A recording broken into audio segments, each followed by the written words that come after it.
Welcome to the WOD Pod. Join me as I sit down with CrossFitters, fitness experts, top coaches, professional athletes, and other well-known gym goers to listen to their journey through fitness. Today I'm joined by Billy Truman, on a mission to become the first Welshman to win the World's Long Drive Championships. Billy's had some big success over the last 3 years of doing long drive. With an unbeaten amateur record and 4 top 3 finishes in professional tournaments, Billy is one to watch. He hit a golf ball 441 yards last June. What will his 2026 season have in store? In this episode, we discuss how long drive works, the technical elements, and Billy's plans to become the first Welshman in history to win a World Championship title. Teeing off Series 4 with this episode. Enjoy. Right, Billy, thanks for joining me on the podcast. Thanks for having me. Come up from London. I will have already introduced you prior to this in some epic format. Already before this we do like a nice introduction, so that will have already been done. Series 4 of the podcast is sponsored by Tenzing. We've got some Tenzings here.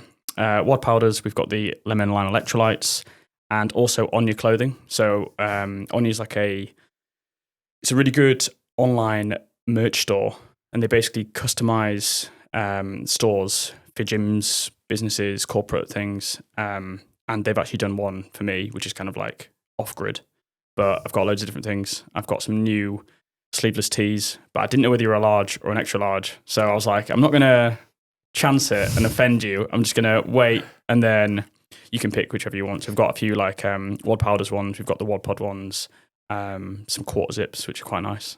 So yeah, OnYa App is one of the sponsors, so you'll get some merch in a few weeks' time when it arrives. Awesome. Let's try the Tenzing. Let's do a taste test, some ASMR. Beautiful. So I've got the raspberry and yuzu, which is very nice. Pineapple and passion fruit, which is... That one's more like really nice. punchy flavour, stronger flavour, but both are good. That's nice. Always need a bit of caffeine. Yeah. I mean, the WOD Pod started off as a CrossFit podcast. It's slowly becoming a sports podcast. We've had a diver, a rugby player, a footballer, a boxer, an Olympian bobsleigh, a bare knuckle fighter, and now a golfer / long drive professional. Yeah. Luckily, you also do CrossFit. So we are still keeping with the theme. Before long drive, what sort of sports did you play?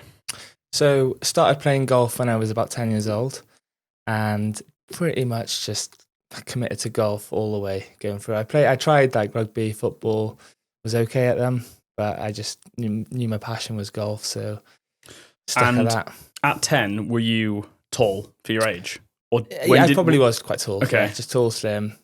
For context, Billy must be 6'4", 6'5". Yeah, 6'4". Yeah. So I imagine that helps with golf.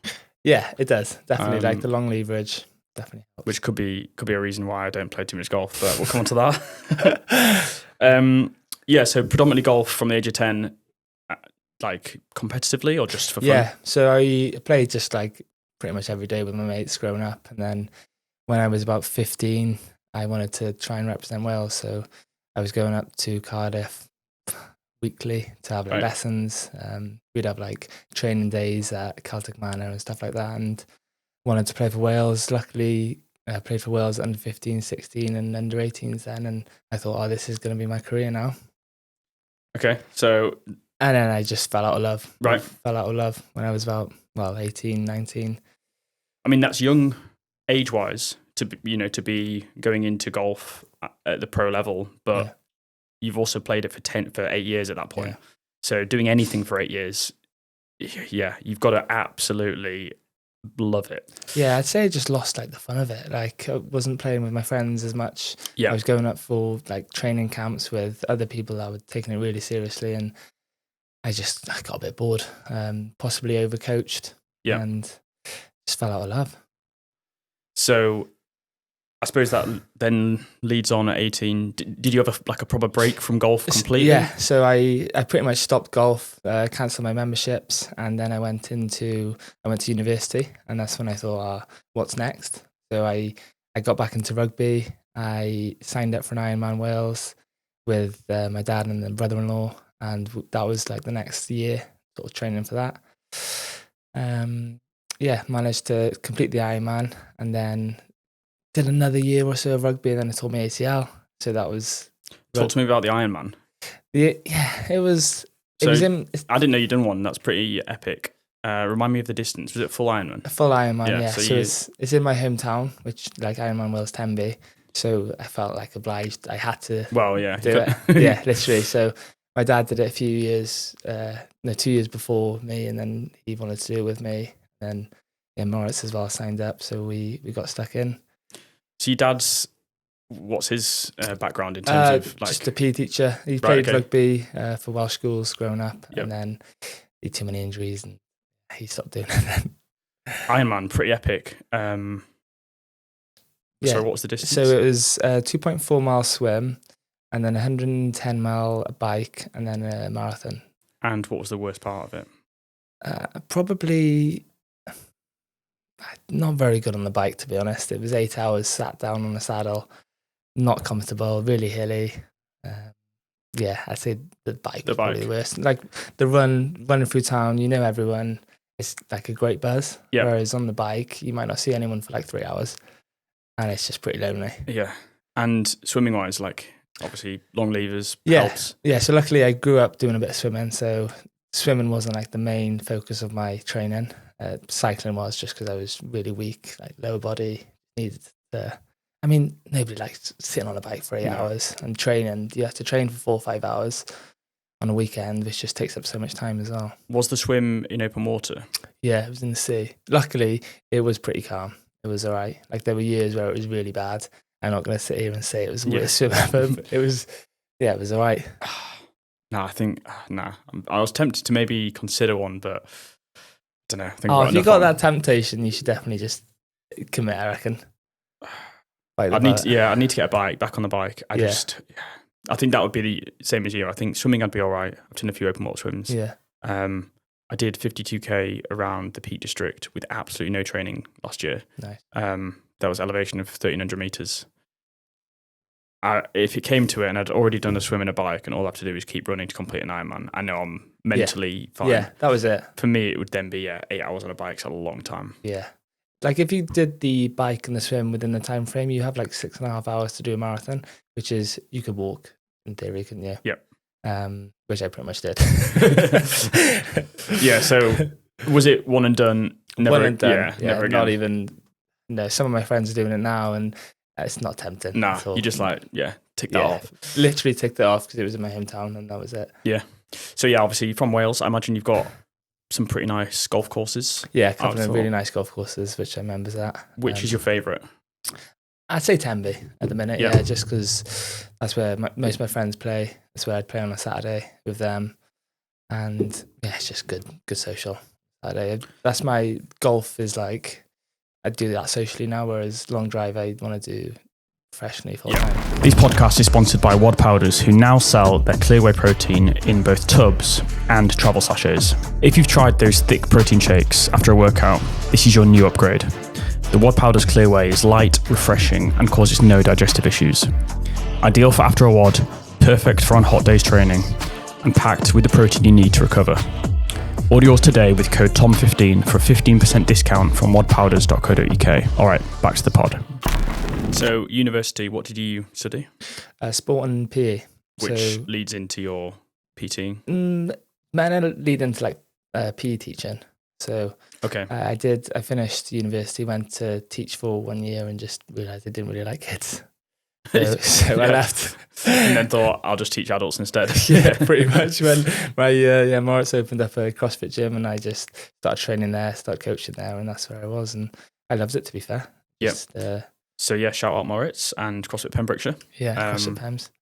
Yeah, got some good athletes in there, and hopefully we'll see Moritz back in a semi-finals team. 2026, hopefully. No pressure. Yeah. How does CrossFit help with golf and long drive? Or is there no transition? Is it purely just... Yeah, it definitely helps. I think with like long drive, trying to hit the golf ball as far as you can, it's quite a lot of leg strength, which is CrossFit really. I think you never really see a good CrossFitter with skinny legs or no strength in the legs. Yeah. So even like doing a snatch or a squat snatch, it requires so much coordination, which again, links to golf. Yep. And just like mental resilience when you want to stop and you have a bad round, you just got to carry on. So I think it does relate similar to each other. So golf-wise now, are you back playing golf for fun? I play for fun now, yeah. Not a lot. And have you got that same spark back for golf that you had when you were 10, 11? Or not quite? Not quite, no, just because I thought growing up I was going to be a professional golfer. That was it. And then when I sort of fell out of love, I thought, I need something else. So I tried with rugby, then I got injured. And once I was injured, I was like, I need something else after this. Rugby wasn't going to be for me. Didn't really want to do golf. And I found long drive. I saw somebody on Instagram hitting some golf balls far and thought, I could probably do that. So yeah, I entered the comp and that was it. So discovered it on Instagram. How long ago was this? I'd say I've seen it on Instagram like 5 years ago, and I reached out to people saying like, how would you get involved in this if you just started? And to be fair, they weren't that helpful. No. So I just sort of, okay, I'll leave it. And then 3 years ago, I just bit the bullet and signed up to an amateur long drive competition. And one of my friends was just getting into videography, and it was really ballsy of me. And I just said, do you want to come and just film me at this competition? It could be rubbish, could be all right. And then I managed to win the amateurs. Nice. First one. With like all the professionals. So this is like 2020, around COVID yeah, time. Probably just after COVID, yeah. So after, okay. And then just basically signed up for a comp. Signed up for a comp. What are the entries? Like, what do you have to do to enter? Like, so for an amateur, anyone, there's no... you could enter if you wanted to. Yeah, like I've got friends next year that are going to come and just enter the amateurs. Give it a go. But just they want to come on like a weekend trip to Rome or something, and they're going to come and enter a bit of fun. And how many amateur long drive comps are there? In the UK, there's only one in the UK, but across Europe, there'll be about 10 next year. Right. Okay. Yeah. And do you think it's a sport that's growing traction, or has it kind of always been around, but you've just discovered it? Or it has been around for quite a while, to be fair. Yeah. Like my coach went to he's got one of his players went to the World Champs in like 2014, 15, and that guy won it. Does that full time. Right. Okay. Which is pretty cool. So yeah. I think there was the last few years, there's been some difficulties with like the tour and they've lost sponsorship in America. So I think the last few years has been struggling, but I'm hoping anyway it's on the way up now. Yeah, I think it's something that now I've seen you do it, like I'm kind of a bit more invested to see. I think it's it's a bit like World's Strongest Man. It's like seeing what a human can do, like seeing how far a golf ball can be hit. My first experience on a TrackMan driving range, when you can actually see a screen where you can see the ball going, to give you an idea. Going back to just hitting a golf ball in a driving range, you just see the ball fly. You don't actually know how far it's gone. You can get an idea. Yeah. But I think when you see the TrackMan technology nowadays, where you can physically see your ball on a screen and like understand the length it's gone. The first time I did TrackMan was in Las Vegas after far too many beers. So that was not great. But then Rudding Park have just installed TrackMan bays, and they've got 20 odd. So everyone's got TrackMan technology. It's a real social. So I've spent, quite a few evenings in Rudding Park driving range, which I really enjoy. Then you go to play golf. It's completely different, isn't it? And I thought, it's not as easy as I found it in the driving range. Where you've got a perfectly set up tee, perfect conditions, less pressure. You can take your time, have a few hits. And then, I think when it comes to you only get one shot on a golf course every hole, then I felt the pressure.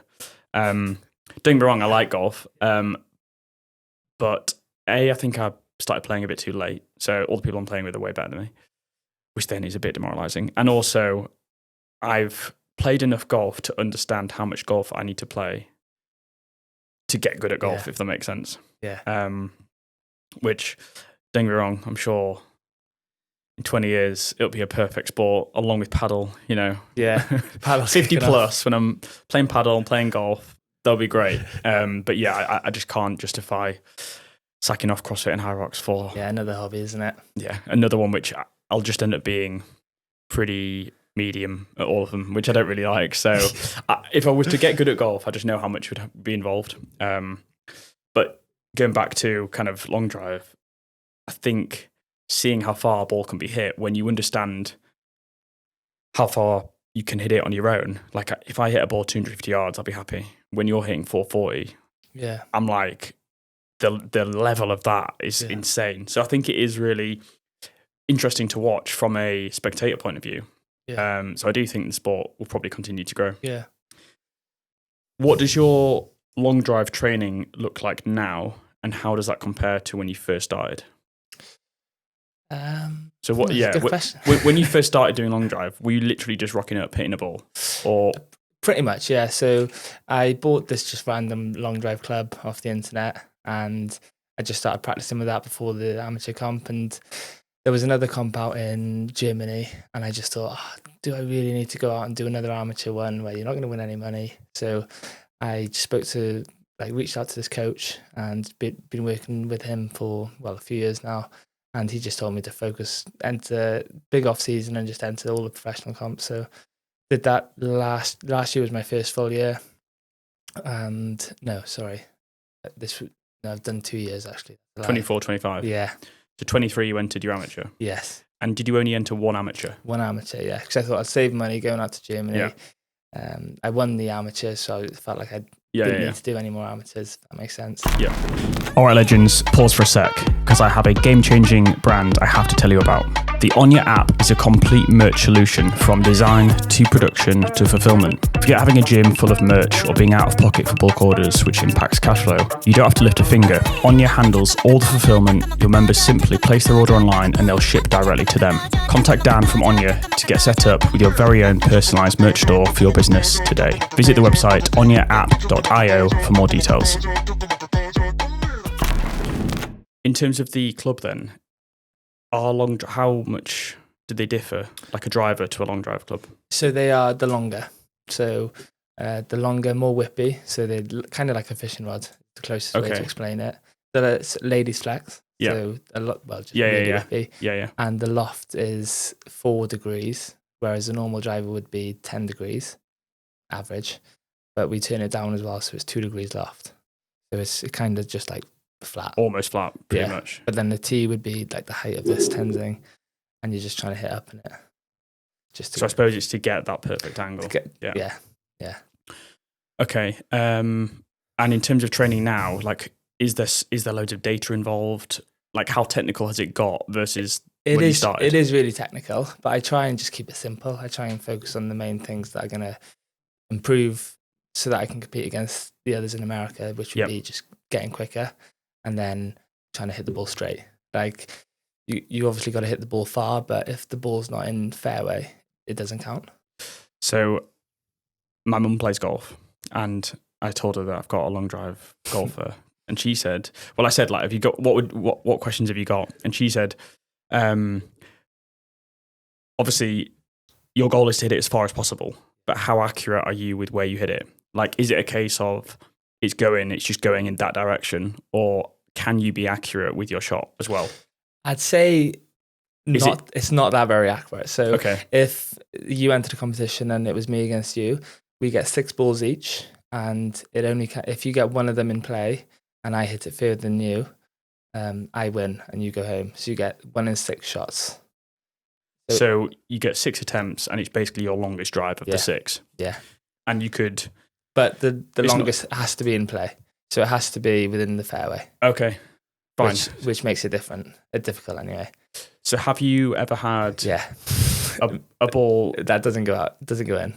And would you have won the competition if it was in the fairway? It's hard to... Like, in America, I would have advanced from my group I was in if I hit one in was in the fairway, right, okay. Which was quite annoying, actually. So, and do you know the distance of what that was? No. They tend not to give it to you because it's out of bounds. If it's out, it's out. It's out, yeah. They'll have, in America, it's pretty cool. They'll have somebody behind you saying, green ball is up the right side, landing in 3, 2, 1, and they give a number straight away. Quite cool. Right. And if it goes out, they just say AB. Right, fine. What other rules are there? Like, for anyone that's completely, like, I don't know long drive. All I know is it's just how far you hit it. But are there any other technical rules or things that people need to do? Well, you can't go over 48 inches for the club. So a lot of people that were going to America, their clubs weren't legal, so you have to measure them, and their clubs were too long. So they may have been using them in different previous competitions. So you could say if they may have cheated, but. Although if it's within the rules in another comp, fine. But so this was Worlds, but this was Worlds, but that's the standard that every tour should have, and the ones in Europe do have that. Then any other rules that you need, like tee height or? That I'm aware of for tee height. I think it's just you can tee it up as high as you want. Like you wouldn't want to go too high because it's just going to shoot straight. Yeah, but it's just hard to hit it as well, then, isn't it? Yeah. You have a time, so there's 2 minutes to hit 6 balls. And if you only hit 3 balls in that 2 minutes, the other 3 don't count. Wow. 2 minutes actually must go quite quick. It does go quick, yeah. But you'd practice then. So I'd practice with a 2-minute clock, trying to be like 20 seconds every shot.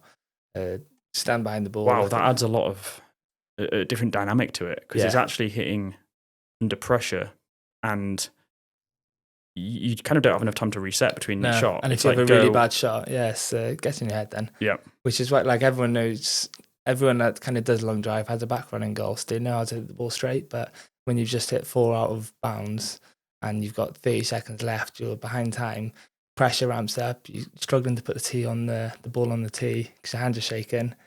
Yeah. Have you have you seen any like other people in comps where they've actually just fluffed it completely, or as in like just had have there been any? It's not like a complete meltdown. Like I've had times where I haven't been able to hit the 6 balls just because once you hit a really nice one down there, and you're like, oh, that was long. That was longer than the other people that are probably going to be in my group.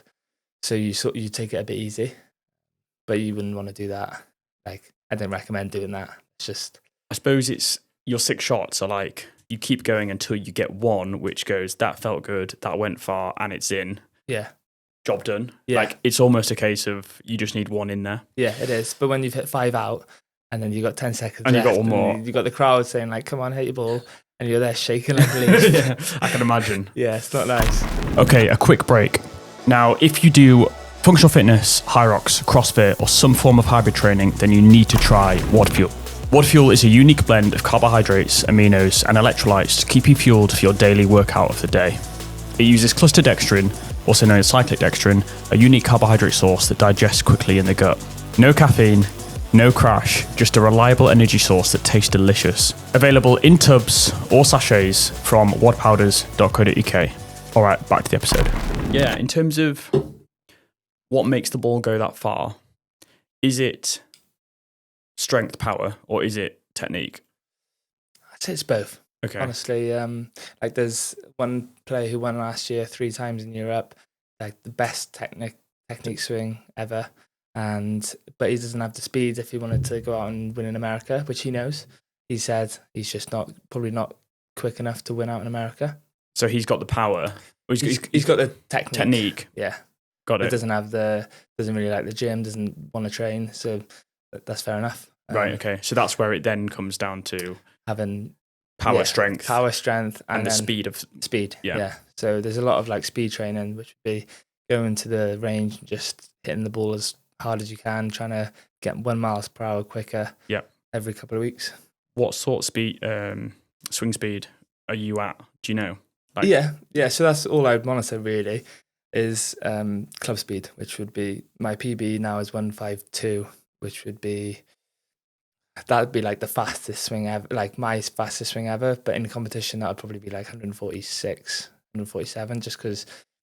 You're not trying to hit them as hard as you can because you want to get it straight. You've also got accuracy as well, yeah. And how does that compare to other people? Like, do you know other swing speeds? Yeah. It's like long drivers just know everyone's swing speeds, I'd say. So I just try and go off. There's another James who won in Europe. He beat me 3 times last year. Right. He's one of the quickest in the world, to be fair. And I think he's chasing 160 this year. So he's quite a bit quicker than me, but he's like, that would be top in the world then. Okay, so 160 is kind of the top, is your limit, really? Yeah, I don't think you want to go over that. Is that kilometers per hour or That miles is per hour? miles per hour, yeah. Wow. Yeah. So Okay. 100, yeah. So my goal this season is just to get to, within the next 6 weeks, I want to get to 154, 155.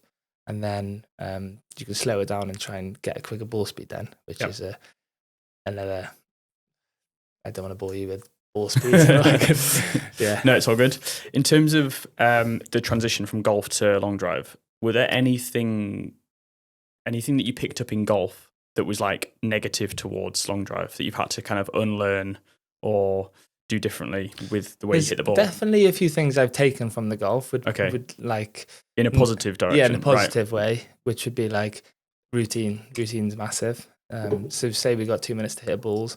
I know like most of the time on a course, if you hit a bad shot, you just sort of moan about it for about 30 seconds, whereas you just got to switch off and put the tee down, walk behind it, do your normal routine and just try and lock in. So that would be one of the positive things I take from it. I suppose that's probably where your professional side comes in, where you know what to do in that environment where you've had a bad shot, how to recompose yourself. On a golf course, I mean, I've snapped a golf club against a tree. So that's just more a case of where if I have a bad shot, that's my 18 holes over pretty much in my head. It's I'm just not ready for that. It's like you might hit 80 shots in a round, but you hit one bad shot and your head's gone and it ruins the next 3 holes. And then you've lost like 8 shots. Yeah. And then you hit one nice shot and you think you're back in then. Well, yeah. No, it tends to be if I have one bad shot, which is usually in the first 3 holes, then I'm just in a mood. I'm just, yeah. And then I'm thinking, why am I doing this? But that's partly because I know these people play loads of golf and I don't. And I don't like losing. So there's part of that.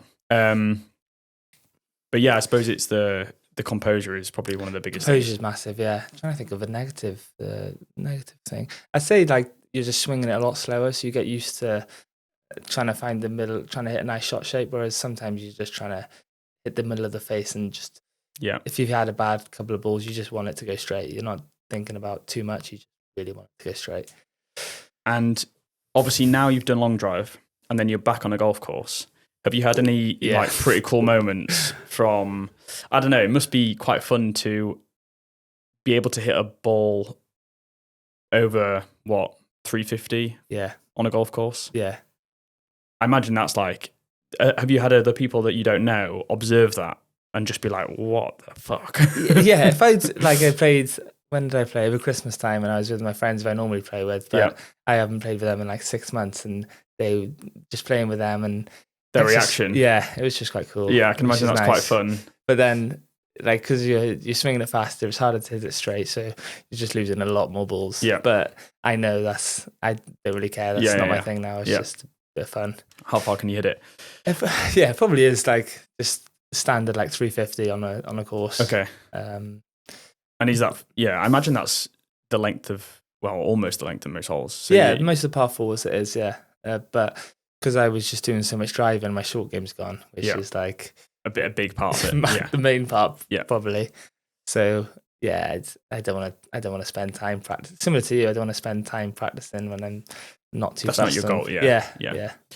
Have you been to any driving ranges that have the TrackMan's like systems built in, and have you hit them out of the range? Yeah, so annoyingly, which like everyone laughs, finds it so funny, but long drivers practicing is just so tricky. Because where do you practice? This is it. So we're not allowed, like my 2 courses in Wales, they don't allow me to hit balls in the range, which is annoying. London, like the Greenwich range, I'm not allowed to hit on there. So there's literally, you just got to find somewhere that indoors with a net, that you can't even go to a place with TrackMan because you might damage their screens, and the screens cost a lot of money. So, and is that when you're hitting the ball that length? Is it a case of hitting the screens at the end of the range? Or? Yeah. So like an indoor TrackMan would be the TrackMan, like the simulator, and then the screen. So we probably will damage the net with the speed you're hitting the ball. With the ball, like, it is though. It makes sense. Like the ball is going 220 miles per hour through this into this net. Yeah. It's same spot, similar.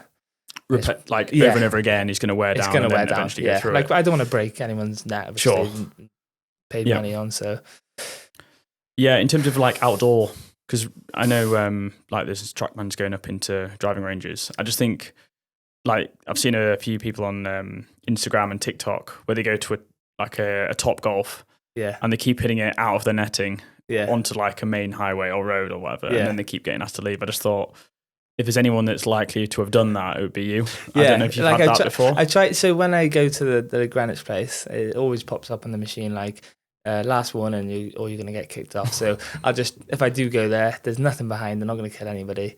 I won't log into the system. So it doesn't know it's you. So it doesn't know. Yeah. Well, you've just said that publicly on a podcast. Yeah, that's true. So now they'll know. To be fair, if there's anyone else hitting 440 yards, yeah, it is annoying though. It'd be a real coincidence. Yeah, even just want to go to a normal golf course and hit some nice balls, see the flights, but you're going to lose their balls, so they don't want you hitting there, which again is fair enough. But I got sent a net now, which is like a pop-up net, like 2 minutes to set up. So if I do want to go to a range, I can just put it up. Which is, I think it'll be a godsend. I've used it once, but that was just back home and to protect the simulator net. Got you. So you put that up in front of the screen, as like a extra layer of protection for the thing. Yeah, now that makes sense. All right, team. A quick pause because Series 4 of the WOD Pod is sponsored by Tenzing Energy. You know we're all about moving better, training smarter, and feeling sharp, and that's exactly why Tenzing is our go-to. It's clean, plant-based energy inspired by the Himalayas.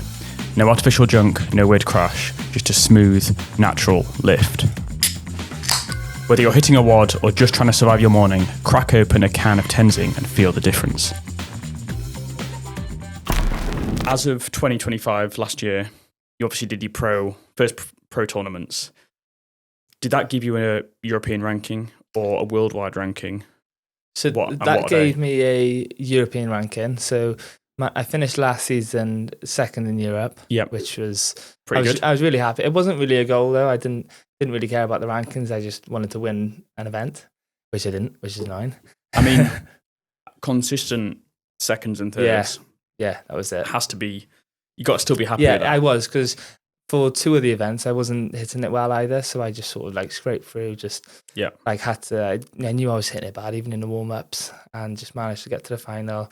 And I was just a bit defeated because I was really bad that day. Like everyone was like, "Bill, how the hell are you in the final?"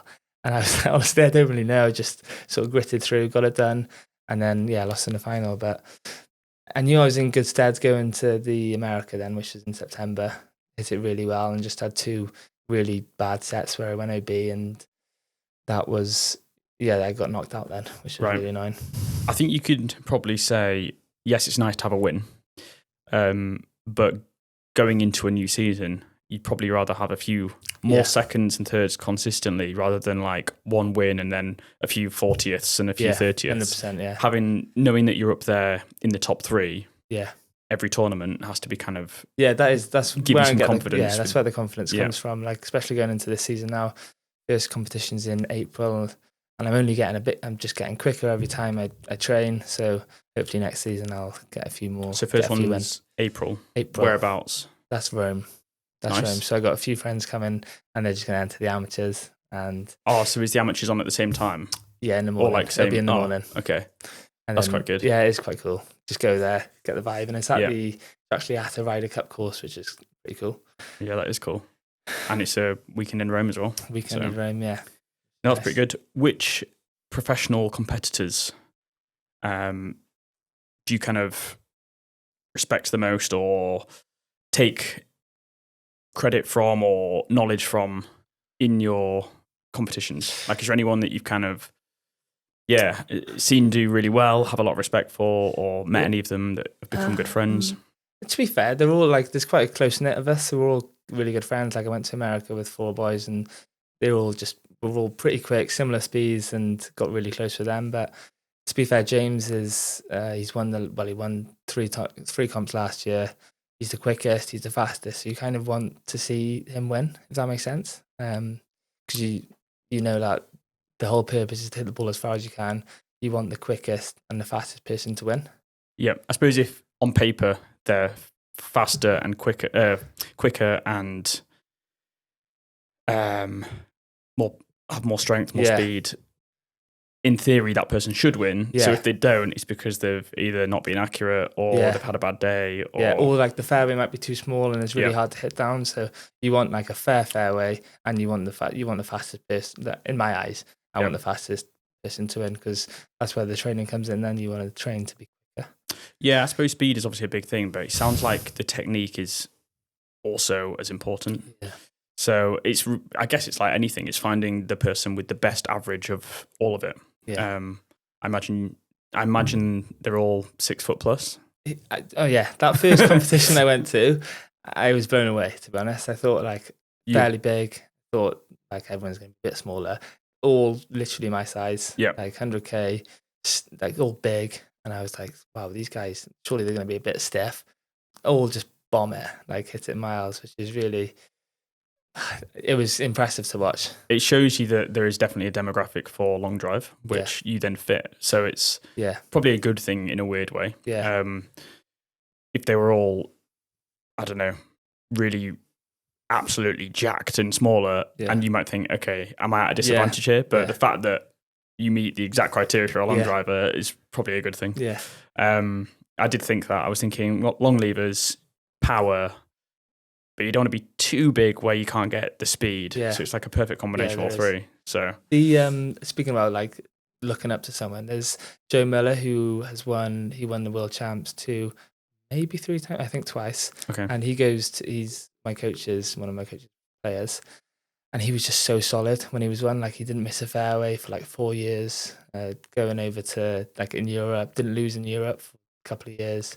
So that's kind of, I want to get to that level. I want to be able to not throw away sets by missing the grid. I want people to play against me and be like, oh, you've got to hit it good to beat Billy. Yeah. So that's the plan. And how often would you say that you miss the fairway? Like, it's too much. Like that was one of my errors of why I probably didn't win as many last year. Like got to the finals and it's first to 2 sets, and then I just throw away a set because I missed the grid. Right. So he went 1-0 up straight away, and then I hit one in and I won. So it was 1-1, and then he hit a slightly better one than me. So actually, there it's a case of had you been accurate, you may have won 2-0. Yeah. So it's all ifs and buts. Yeah, of course it is. In America, then it's slightly different, where I'd have to be swinging at my fastest and hardest to progress through. So I tried doing that, and I just went AB. Yes. So in June 2025, you hit a golf ball 441 yards. Yeah. Can you talk me through this moment? Well, it was in Portsmouth, Haylen Island. And I'm not going to lie to you and say the wind was into the face. The wind was perfect. Like a long driver's a competition, you want to see big numbers. Like we were going out to Germany, and the ground was really wet. It was into the wind, and we were hitting like 310 yards, and people are watching thinking, oh, they're not that good. Yeah. And then we go to like the perfect fairway, the perfect grid, and hitting them. A lot of players were hitting over 400 yards. And I had the longest ball of the day for about 2 minutes. and then James went and hit. He had a 450, I think, something 450. Like that. Yeah. Wow. I'm gonna say though the wind was down, more downwind when he hit. When he hit it, yeah. And when we get to Worlds, which is obviously the biggest tournament in long drive, is there prize money? Yeah. What we're talking? So probably about 50 grand. Nice. Yeah. So it's when Joe won it, 2014, 2015. I think he had 150 grand. So I think pretty good. Yeah. I think sponsors have just either lost or I don't really know what's going on with that. Right. Okay. That business. And in Worlds, you came 17th. Right, I'm thinking. That was yeah. So there was 32 of us, and you play like in a group of 16, and top 8 go through into the top 16 then, and I missed out by literally just, one spot. Yeah. Which then, when you reset, like anything like qualifying in Formula 1, even if you scrape through, you can actually end up. Yeah, even like top 16 got paid, which would have probably paid for my trip. Yeah, and I was 17th. One off. Which is pretty savage. This year we're going back. Yeah, that's the plan. Yeah, back to Worlds. 16 plus got to be the goal. That top 8's my end goal within Yeah. like a few years. I want to be the first Welsh player to win the World's Long Drive. That's my goal. That's That's the plan. That is the plan. Yeah. These podcasts are sponsored by WOD Powders, who now sell their clear whey protein in both tubs and travel sachets. If you've tried those thick protein shakes after a workout, this is your new upgrade. The WOD Powders clear whey is light, refreshing, and causes no digestive issues. Ideal for after a WOD, perfect for on hot days training, and packed with the protein you need to recover. Order yours today with code TOM15 for a 15% discount from wodpowders.co.uk. All right, back to the pod. Anything else in terms of like distances? Club Like speed, ball speed related, like 230 ball speed, and similar to what I just said a minute ago, where I want to be like people have to play well and hit their best to beat me in the competition. So it's weird because I think most people who don't know long drive would see distance as the measurement. Yeah. Which it ultimately is, Yeah. but when it comes to the technical element, you're saying like swing speed is it ball speed or swing speed? Both. So to get a high ball speed, you need a quicker club speed. Okay. But then if you're really quick club speed, you're not going to hit the middle of the face, so the ball speed's going to be down. Got you. So the ball speed is actually the most important. The ball speed, with the right spin and whatever. Yeah. So you're saying 230 miles an hour ball speed? Yeah, that's the plan. Okay. And that would probably result in you looking at, your 440s, 450s. Yeah, I'd say so. And in terms of long drive as a sport over the next 5 years, where do you think it will get to? Do you think it has any? Are you aware of any insights of what might happen with it? So last year there's only one tour that I competed on, which was all events in Germany basically, and then that one in Portsmouth. But there was another tour which is the LDET, and they sort of go all across Europe, which is what you want really. You don't want to just keep going to Germany every once a month. So my plan this season is to get on both tours and just compete when I can. Like there's about 10 events this year, plus the ones in America, which I want to do. I'd love to do them all, just financially then. That's the difficulty then. And what would you say is the hardest part about long drive that no one really knows? Like, is there anything that you find particularly hard that people might not be aware of? It's probably the speed training. Like going to the range and like swinging 100 balls as fast as you can really takes it out on your core. Yeah. And the next day's a write-off. Like you can't bend over or anything. Twisting's a no. It's and then like recovery comes into it, saunas and plunges and stuff like that. So I think there's just a lot more than like you got to hit the ball as far as you swing as fast as you can, but you got to recover well. You can't overdo it. It's like some people train 5-6 times a week club speed, and you're just not going to get better because your body's not resting. Yeah. Off that, have you got like a recovery routine? So when I was in CrossFit Pembrokeshire, my Moritz opened up plunge, which was I was going to quite a lot, like saunas and straight into the plunges, which is cold, isn't it? Yeah, not for me really. But now the gym I go to is just has sauna, so I go in the sauna after a session, train, and just love a sauna now, to be honest. Very good. I think we're going to finish with just some latest news, unless there's anything else you wanted to say. I think we've covered pretty much everything. I think, I'll definitely be following the season 2026, April Rome. When are Worlds? September World. Okay, so you've got a nice kind of, perfect, because you're going to have summer. Yeah. Back out on the golf course. Yeah. And then, where will Worlds be? Is it always in America? It's always in America. It's just, I think last year it was in Colorado, and this year I think they're going like back to the same place. So I think they just want to see a 500-yard ball, which was probably doable with the wind down, but it was only that last day that they had the perfect condition. 500-yard ball. Would that be a world record? I think nobody's gone 500 in a competition. So they had a prize fund if you went over 500. Okay, so that's that. Pretty cool. That would be quite cool, wouldn't it? Yeah. Should do a little speed session, Tom. Oh my god, with my mini levers. Yeah, they'll not be good. It would actually highlight like how fast you are when a normal person just hits a golf ball at a normal speed. But yeah, it would be quite interesting. I think also it'd be good to maybe see differences between you hitting a normal driver and then a long drive club. I think that would be quite interesting to see that difference. Yeah, that's one thing I would probably incorporate if I was moving forward as a European long drive business. I would make all drivers just the standard length, so that you could, if you fancied it, you could come and compete, knowing you're at the same, you had the same tools. Whereas you would have to spend 500 quid to get a long drive club, which you probably have never practiced with, and you're going to be at a disadvantage. So I would love to see all long drive competitions with a standard driver. Yeah. Because then it would just be anyone can enter, turn up, bring your driver, have a go. Yeah, like every course has somebody who thinks they can hit it fast. So you're like, just put your money where your mouth is, come and enter a comp. And I think it would just increase the sport. I think so, yeah. I think having maybe a separate... I appreciate a long drive is actually finding out how far a human can hit a golf ball with a golf club, which a long drive club is. Yeah. But then you could have like a separate competition, which is almost like purely for a driver being used. Yeah. So a normal driver on a golf course, and how far you could hit that. Yeah. What would you say the difference is between you using a driver in a long drive club? Like how much is it adding in as a percentage? It's probably about 10%. I'd say. Yeah, the swing. Yeah, I'd say that's so. It's bang enough on the money. It's enough to.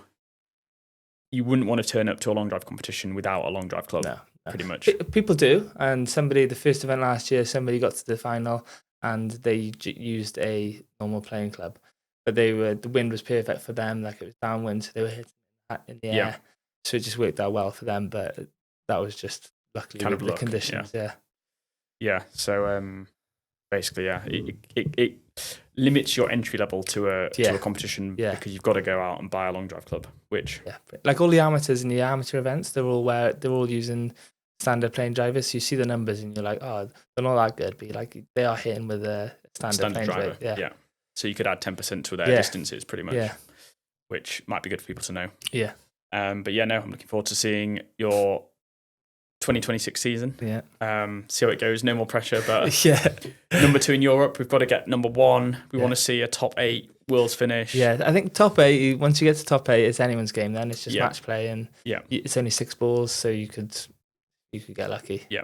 At that point, it's almost like just get one in, because people were going out from not hitting one of the balls down the play. So that's where it actually is the importance of the accuracy, because you just need to be accurate and you can stay in the competition pretty much.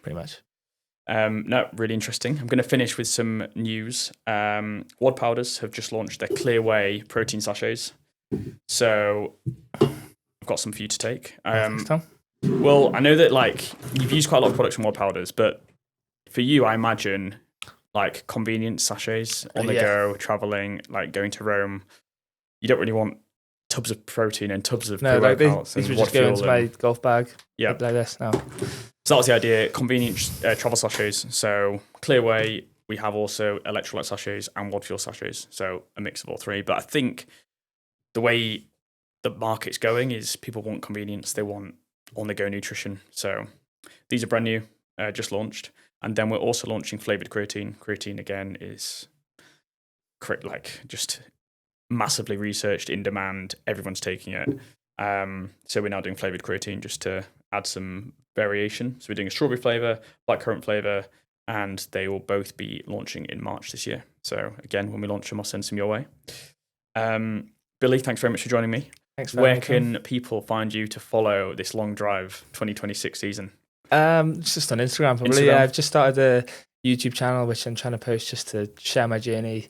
The journey to hopefully be a world's first Welsh player to win the World Long Drive. That's my end goal. So that's the journey on YouTube. That could happen this year. It could, yeah. So it could. That's a goal. Now I'll be following. Now I know more about it as well. I think it's people probably now are a lot more educated on the technical elements of long drive, which is good. So can't wait. Good luck for this season. Let's bring on Rome in April. Thank you, Tom. Cheers, Billy. I hope you enjoyed that episode, and a huge thank you for listening. Make sure you're following the pod on Instagram. The podcast is sponsored by WOD Powders. That's at WOD Powders on Instagram. Please show some support to the pod by either sharing this episode with a mate or buying some supplements from wodpowders.co.uk.